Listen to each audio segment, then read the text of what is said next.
Oh, hi. It's me, Dave. This is Coffee Time with Dave. I'm enjoying a nice cup of coffee with my friend, Chris Strei. Chris, how you Hey, doing?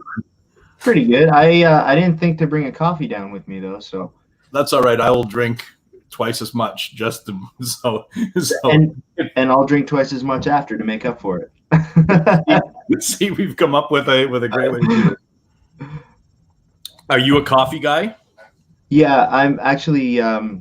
We were visiting McMaster a bunch over the winter, and I discovered vanilla infused coffee, and it ruined me. This is I, this has been a bit of a life changer, hasn't it? yeah, because I now only drink at well, sometimes I get Tim Hortons, but when I'm at home, I only drink the Van Hout French The Van, vanilla. yeah, Van Hout, right? Van Hout. Yeah, or Yeah, Voot. I don't know how to pronounce it. there you I go. don't I don't know brand names.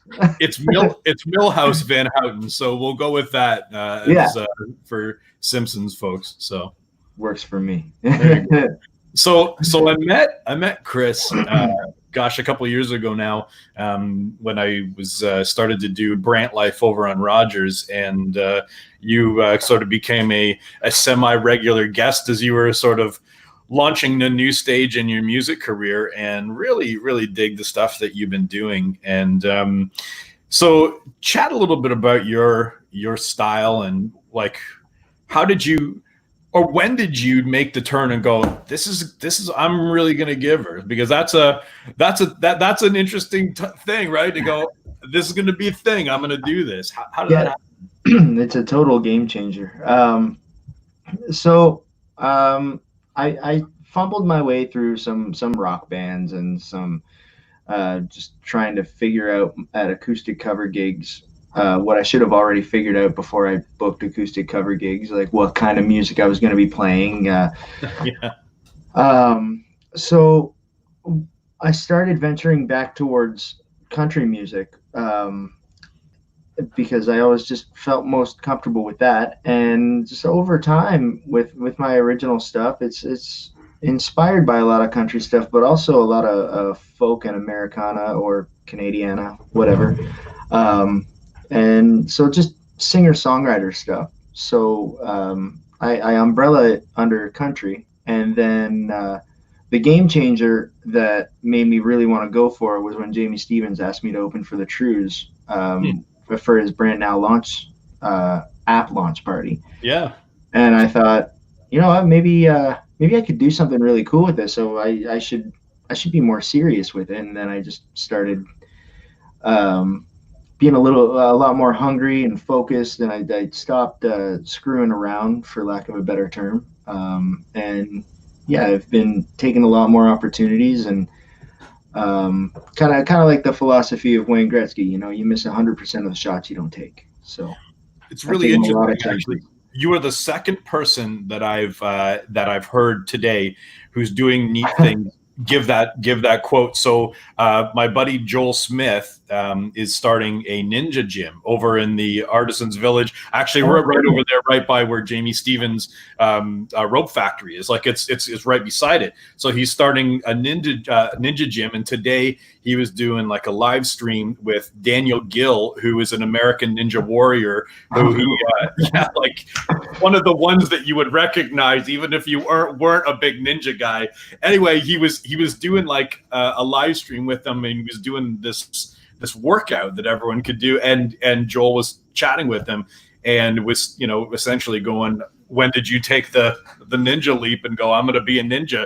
And he quoted that same Gretzky quote. You it's such an important thing, right? Like to be able to Yeah, gulp and I'm going to give this a shot. exactly. Like, I mean, I started going to like some seminars. I spent last a weekend last May, I think it was, yeah, 2019, in Toronto for Canadian Music Week, which I learned a lot Yeah. about the business and just approaches and connections and stuff. And it's actually the least amount of work is actually making the music. Yeah, it's true. But I do love the whole you miss 100% of the shots that you don't take, because I realized while you were talking that I really like Wayne Gretzky's Red Cask whiskey, Who and doesn't? Yeah. I've been missing 100% of the shots that I haven't been taking since I ran out of the last batch. Quick, write this down. That's a song. Oh yeah.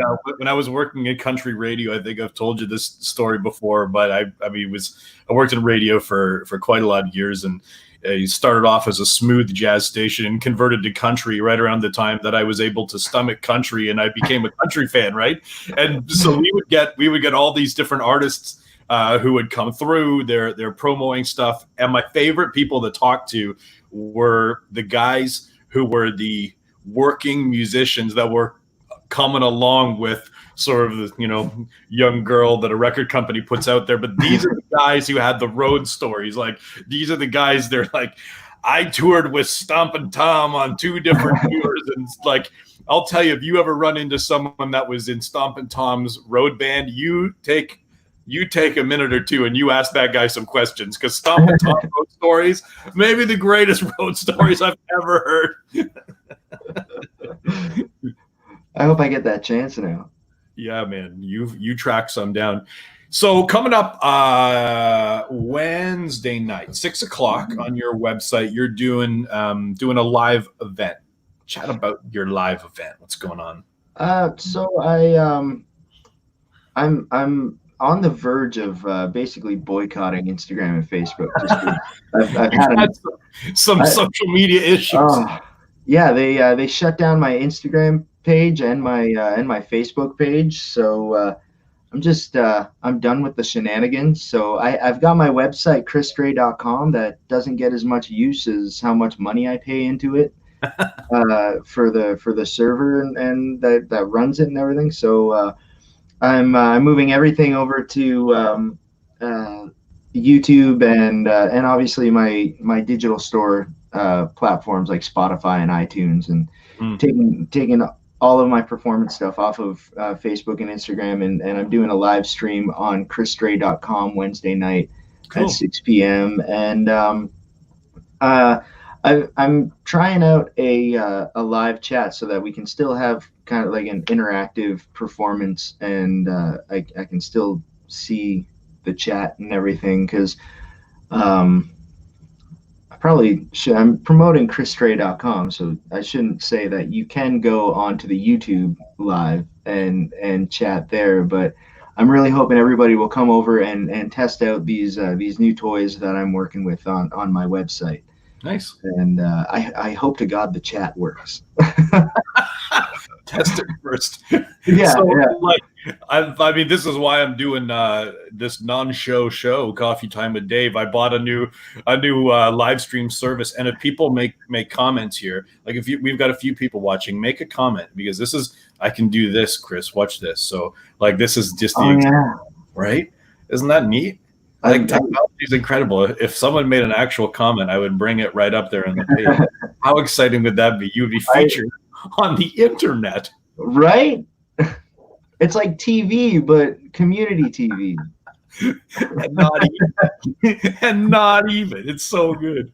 I've been having a lot of fun turning my recording studio here into also like a broadcast studio. So that's been fun. That's one thing I'm pretty thankful about my ability to take a crisis and turn it into an opportunity. Like just like what we're all doing with the pandemic and no live music. Like, we've all had to figure out how to play shows without leaving the house, because we're not allowed to.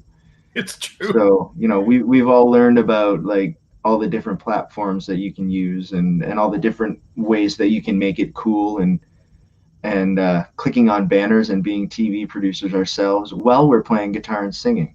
Well, so like I've tried to situate. Let's see how I make that. See how wide I can make that wide shot. I don't know, something like that. But tried to situate everything in behind me so it's like symmetrical, and so I even bought like little mini lights so I aim properly, and like there's an Adam Henrique jersey back there, and I've got my little keep calm and carry on, just angled. And all of a sudden, everything in this room has become just part of the set, like Yeah, the Dave in meetings set.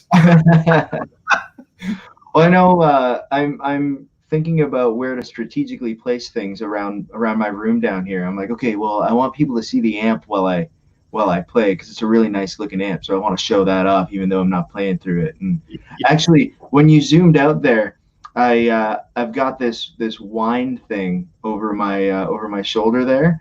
I thought your background was actually just taking aspects that it saw from our rooms. It's like a hipster coffee place is what Yeah. it is. Yeah. Yeah, I don't know what it is. I don't even know what I'm doing. I'm giving free pub to some coffee place I'll never go to in Seattle. This stuff has been a lot of fun to play with, though. Like, I mean, I've made a couple fumbles while doing my with like the title screen that you used. I think it's so cool that we can do that. It's like we're making our own live TV shows and stuff, and it's like, you know, what Patty does at Rogers, it's always looked like fun to me, but I don't want to actually do it for a company. I'm too afraid of screwing up my timing or something, or you know. It's funny, right? When you when I was I went to school for broadcasting, right? So I mean I've done a bunch of different things, but my 3 years at Niagara College was probably the last 3 years before an entire digital revolution where there was now editing that was not just you and two tape players. And my first year of broadcast school, when you edited audio, we had they handed you a grease pencil and a knife, and that's how you edited audio. And so that was my first couple of years of radio. And then I graduated and everything changed. And so my non-linear grease pencil knife there's very little use for that skill set today.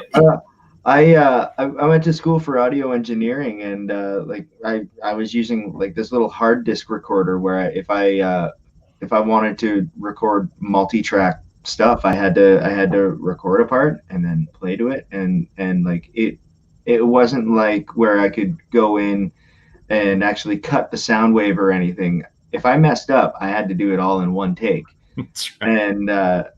And so then when I went to school, they're teaching me about like Pro Tools and stuff like that, and all these programs where you can go in and like cut the digital waveform and then move it around. And I'm like, do I even know sound? I think we all just sort of fake our way through things and figure out how to make any of it work. So yeah, you're in good company.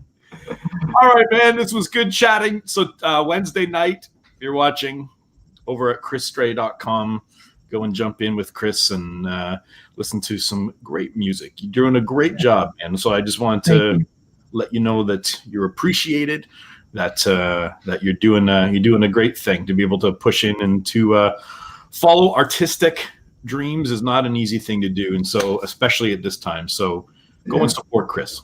Thank you. All right, that's it for my little weird Dave show. I'm going to play this and say goodbye.